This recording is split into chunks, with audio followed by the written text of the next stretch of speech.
students, welcome back. Yesterday I have shown you a small experiment regarding soluble and insoluble substance. Today we are going to read about it. Water is usually needed to check if different materials are soluble or not. Like yesterday when I showed you, I have taken 2 glasses of water, right? If a substance dissolves or disappears completely in water, it is said to be soluble, and if it does not dissolve or disappears at all, it is called insoluble, right? So like this you can also do it at home. The small experiment that I did yesterday to show you all what is soluble and what is insoluble substance. You can by yourself, you can do it at home and see to it. So right, try that out, right students? Water. Now here's some activity is given on this is on your page number 46. The activity is here. It shows that to observe whether different materials are soluble or insoluble in water. So right, so at home what you must be having? You must be having sugar, salt, sand. These all things you must be having at home. So you can try. If you are having chalk, you can take that also, right? So with the help of these 4 substances, you can check it out whether that substance is soluble in or not. So you can do a small experiment. You will just make a table like this. One side you will write substances that you have used, and on the other side you will write soluble or insoluble, right? If like sugar, if it dissolves in the water, so you will write in front of that soluble substance. So by using these 4 items, you can just prepare a small experiment and write it in a rough copy. Water plays important role in the functioning of our body because it can dissolve large number of substance in it. Yes, water is the most important thing and it is playing the most important role in our body, right? Do liquids also dissolve in water? Let us find out now. Not only the substances, but we have to find out that whether the liquids are also dissolving in water or not, right?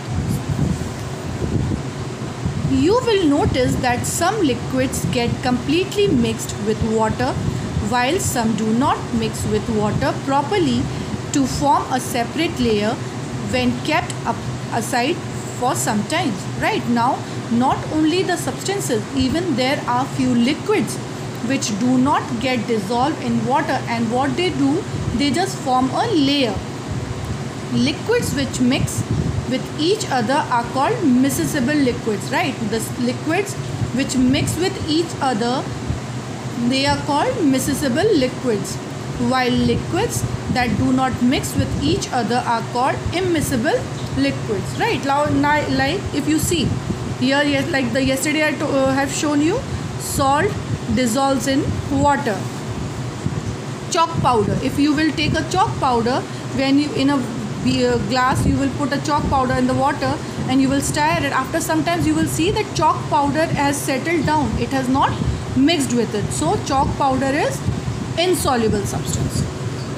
Now in this third liquid, they are showing the immiscible liquid. Immiscible liquid means the liquids which cannot be mixed. So what they did, they have taken one beaker, in that they have put in some water. On top you see from the another beaker, oil has been poured in that beaker. After some times you see oil has made a different layer on top of the water.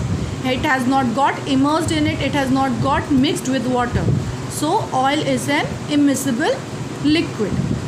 Some gases are soluble in water whereas others are not. Now there are few gases also, those who are soluble with water, and some are which are not soluble to water. For example, gases such as oxygen and carbon dioxide, which are slightly soluble in water, are very important for the survival of plants and animals that live in water, right? So the oxygen and carbon dioxide are the gases which are mostly soluble in water because these both things are very important for the plants and the aquatic animals.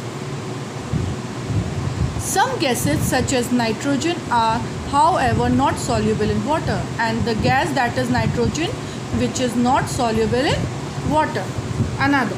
Another topic is objects may float or sink in water. Now you must have seen, like when it comes to rain, when there is water, what you all do, you make paper boats and float it in the water, right? And if you will take a heavy substance, like if you will take a iron nail, when you will put in the water, it will get down, that means it will sink, right? So there are few materials, or you can say few substances, which have a property that they will sink in the water, or they will float on the water. If you drop an iron nail in water, it will sink, but a piece of wood will float on water. You have seen the boats, right? They are floating on the water. While doing activity 5, you might have noticed that insoluble solid separated out from water. Some of these materials that did not mix with water float on the surface of the water. Others may have sunk to the bottom of the beaker. If you weigh equal volume of these materials, then we can say that those materials which float in water are lighter in weight than those materials which sink in water, right?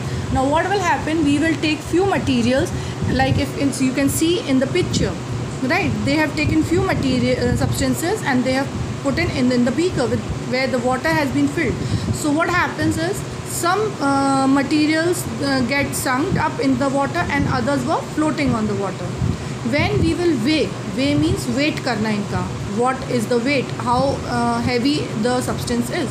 So what you will see, the things which have gone drowned, the things which have sinked in, down in the water, they must be having a heavy weight. That's why they sinked inside. The mass per unit volume is known as density. Student, this is an important definition. If I ask you what is density, the mass per unit volume is known as density.